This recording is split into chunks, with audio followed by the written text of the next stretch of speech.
Donc c'est intéressant déjà de bien préciser, comme je le disais dans la dernière catéchèse, le lien de la foi avec l'intelligence.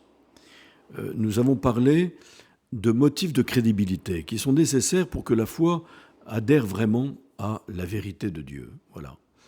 Saint Thomas dirait, lui, il faut voir qu'on doit croire. Il faut voir que ce à quoi la foi va adhérer est crédible. C'est ce qui s'est passé pour les apôtres, et certainement ce qui s'est passé pour Pierre, pour le conduire finalement à cette profession de foi que nous avons déjà évoquée. Lorsque, à la question de Jésus, « Pour vous, qui suis-je ?» Pierre répond « Tu es le Christ, le Fils du Dieu vivant », il faut qu'à ce moment-là, comme Jésus le précise immédiatement, et nous l'avons déjà dit, que le don de la foi vienne illuminer son intelligence et conduire sa volonté à mouvoir son intelligence, à poser un tel acte de foi qui dépasse l'entendement. Voyez, ça n'est pas la chair et le sang qui t'ont révélé cela, mais c'est mon Père qui est dans les cieux qui te l'a révélé. Ça, c'est fondamental, voyez.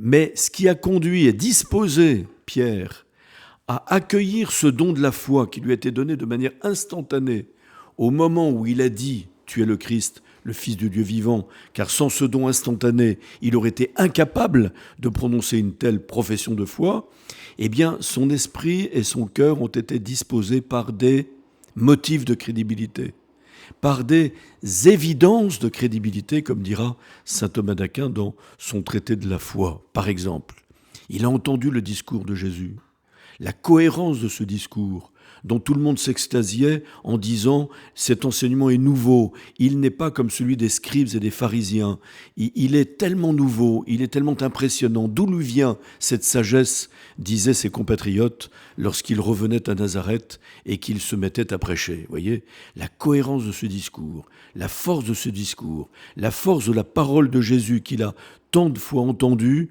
tellement nouvelle que son cœur s'est ouvert, s'est disposé ainsi à entrer dans l'acte de foi.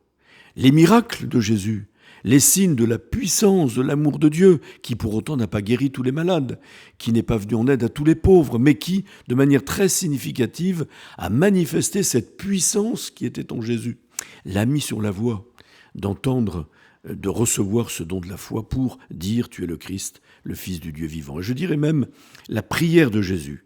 Jésus ne priait pas comme les autres.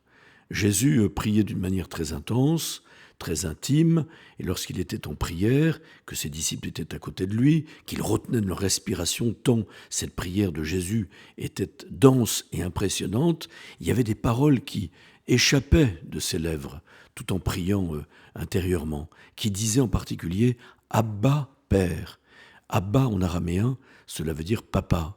Lorsqu'il parlait à Dieu, il disait « papa », comme un enfant dit Abba à son papa de la terre, comme Jésus a dû dire Abba à Joseph, son père adoptif, son père putatif, son père nourricier, celui à qui Dieu a délégué toute sa paternité pour qu'il puisse l'aider à grandir en humanité à Nazareth.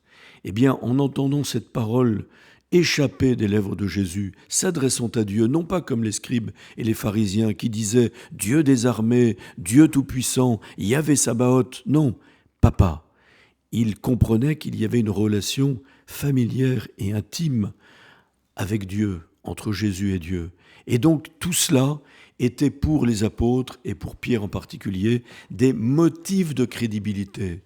Et on voyait qu'il fallait croire et que c'était crédible, que celui-ci n'était pas un homme comme les autres, et c'est le don de la foi, bien sûr, seulement, qui a pu le conduire à dire « Tu es le Christ, le Fils du Dieu vivant ».